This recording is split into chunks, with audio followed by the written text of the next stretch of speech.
Assalamualaikum warahmatullahi wabarakatuh. Perkenalkan, nama saya Farhan Azmi dengan NIM 2403304 mahasiswa program studi manajemen Fakultas Ekonomi dan Bisnis Universitas Muhammadiyah Riau. Pada video kali ini saya akan mempresentasikan hasil PPT dan makalah saya untuk mata kuliah manajemen produksi berkelanjutan dengan dosen pengampu Ibu Yusnidar SMSI. Nah, tugas saya ini makalahnya berjudul Analisis Pemborosan Energi Listrik menggunakan pendekatan Lean Management untuk gedung Sekolah Tinggi Teknologi Pekanbaru Riau. Melalui video ini kita akan membedah bagaimana sebuah metodologi operasional yang biasa digunakan di pabrik-pabrik besar ternyata sangat efektif jika diadaptasikan untuk menghemat pengeluaran listrik dan menekan jejak karbon di fasilitas pendidikan tinggi. Baiklah, kita akan masuk ke latar belakang dan permasalahannya. Nah, di era modern saat ini, kampus tidak lagi hanya menjadi tempat belajar biasa, melainkan sudah bertransformasi menjadi organisasi yang padat teknologi. Sebagai pusat pendidikan teknik di Provinsi Riau, Sekolah Tinggi Teknologi Pekanbaru atau STTP terus memodernisasi infrastrukturnya demi kenyamanan kegiatan belajar mengajar. Namun, ada konsekuensi logis yang harus dibayar mahal, yaitu lonjakan kebutuhan energi listrik yang sangat masif. Berdasarkan data dari bagian sarana dan prasarana, biaya tagihan listrik bulanan menempati porsi persentase terbesar dalam struktur pengeluaran operasional rutin atau operasional expenditure kampus. Akan tetapi, yang menjadi masalah kritis adalah celah inefisiensi yang sangat besar dari lapangan. Dari pengamatan awal, sering sekali ditemukan kondisi di mana remote AC di ruang kelas disetel pada suhu minimum, yaitu 16 hingga 18 derajat Celcius. Padahal, kelas dalam keadaan kosong atau perkuliahan sudah selesai. Selain itu, lampu koridor dibiarkan menyala penuh di siang hari yang terik dan ratusan komputer laboratorium tetap dalam berada mode standby sepanjang malam. Nah, perilaku tidak terkontrol ini dalam dunia industri disebut juga sebagai waste atau pemborosan. Jika dibiarkan, hal ini bukan hanya membebani finansial institusi secara eksponensial, tetapi juga memperbesar carbon footprint kampus yang tentunya bertentangan dengan prinsip global green campus dan pembangunan berkelanjutan. Nah, baiklah, kita akan masuk ke analisis current state VSM dan efisiensi siklusnya. Sekarang mari kita bedah data real kelistrikan existing di STT Pekanbaru.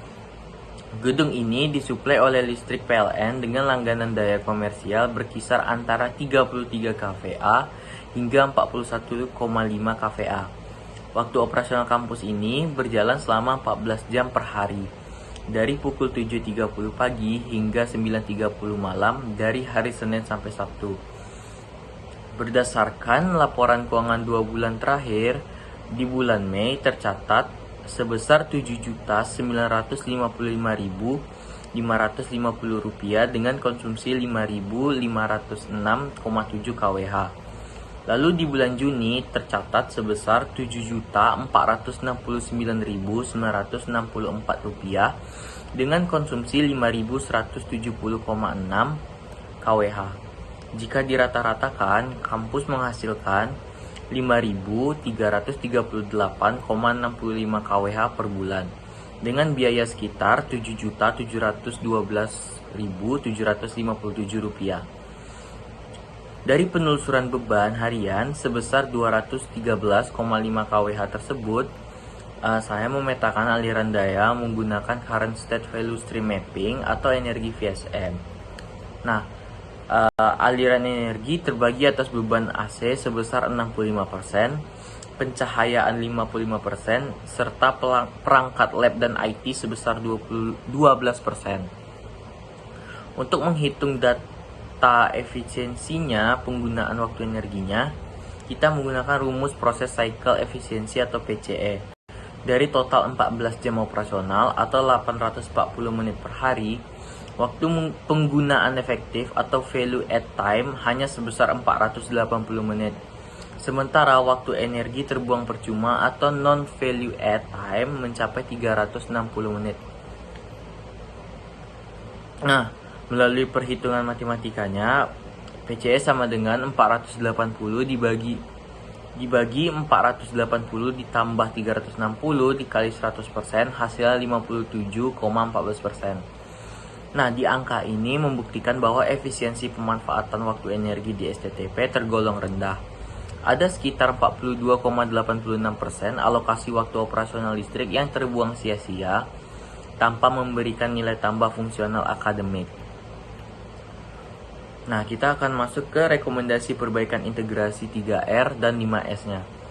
Nah, di sini melihat kondisinya, penelitian ini menyusun draft rekomendasi solusi komprehensif yang memadukan rekayasa teknologi berbasis 3R dan penataan perilaku berbasis 5S. Di sini ada rencana aksi untuk 3R-nya. Yang pertama dari reduce. Di sini menerapkan kebijakan penguncian suhu AC ruangan secara ketat pada batas standar nasional atau SNI, yaitu 22 hingga 24 derajat Celcius. Selain itu, diusulkan instalasi motion sensor berbasis pasif infrared di area publik seperti toilet dan koridor agar lampu mati otomatis saat kosong. Lalu dari use, mengoptimalkan daylighting dengan mengganti tirai kelas yang tebal menjadi jenis SIR atau semi-transparan, sehingga cahaya matahari siang bisa masuk tanpa membuat silau. Lalu ada terakhir recycle, yaitu melakukan program retrofitting lampu LED secara massal untuk mengganti lampu TL elektromagnetik kuno. Sedangkan untuk tata kelola perilaku berbasis 5S, yang pertama ada seri atau ringkas, membudayakan pencabutan kabel daya komputer laboratorium pasca praktikum untuk memotong vampir lot. Lalu ada Seiton atau rapi, memberikan stiker label visual yang jelas pada setiap saklar lampu dan AC agar tidak ada salah pencet sirkuit daya. Lalu ada Seiso atau resik, mengubah jadwal pembersihan filter evaporator AC dari reaktif menjadi preventif, teratur setiap 60 hari sekali. Lalu ada Seiketsu atau rawat, menyusun SOP tertulis dan memasang infografis hemat energi di setiap daun pintu kelas. Lalu ada Shitsuke atau rajin, membentuk unit kerja mahasiswa untuk melakukan inspeksi harian setiap jam perkuliahan malam berakhir pada pukul 21.30. Lalu ada proyeksi penghematan dan analisis kelayakan investasinya. Nah, pertanyaan terbesarnya adalah jika solusi ini diterapkan, berapa banyak uang dan energi yang bisa dihemat? Nah, di sini kita masuk ke simulasi sektoral kuantitatif dengan tarif dasar listrik PLN yang ada di kisaran 1.444.070 per kWh. Nah, yang pertama ada sektor sistem AC atau bebannya 65%. Dengan standarisasi suhu 24 derajat Celcius dan pembersihan secara berkala, kompresor diproyeksikan menghemat daya 25%.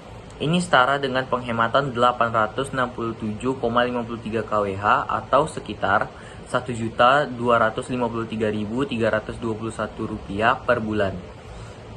Lalu ada di sektor pencahayaan, yaitu bebannya 15%. Nah, substitusi ke lampu LED tube dengan sensor gerak mereduksi konsumsi daya hingga 50%.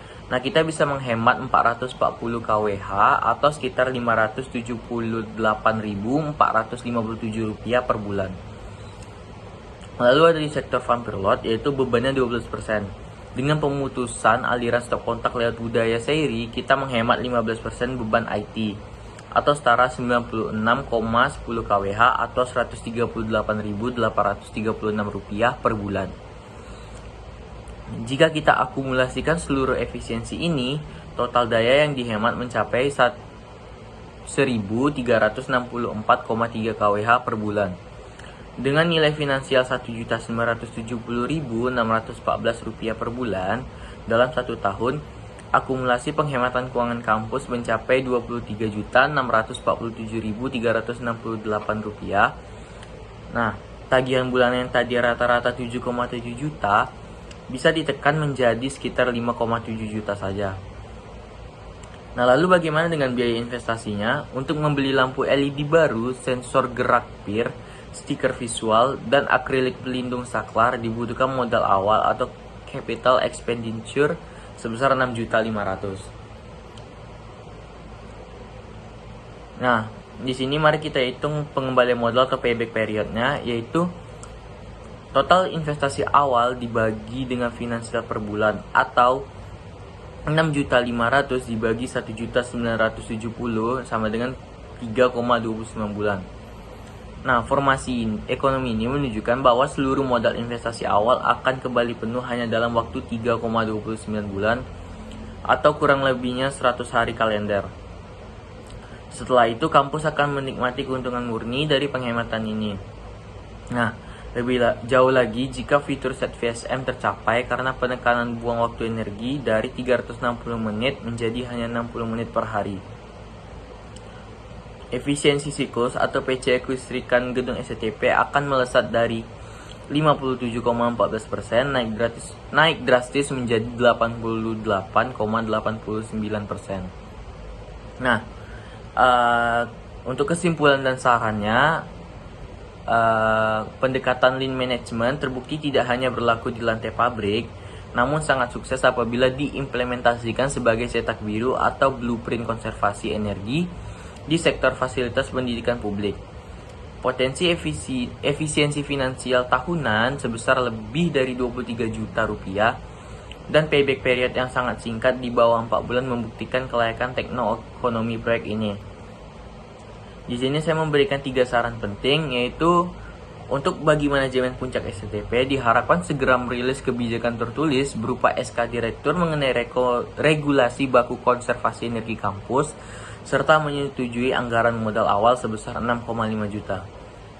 Bagi untuk UPT sarana dan prasarana, wajib mengubah pola perawatan dari model reaktif menunggu rusak menjadi model preventif berkala setiap 60 hari demi menjaga efisiensi perpindahan panas mesin AC.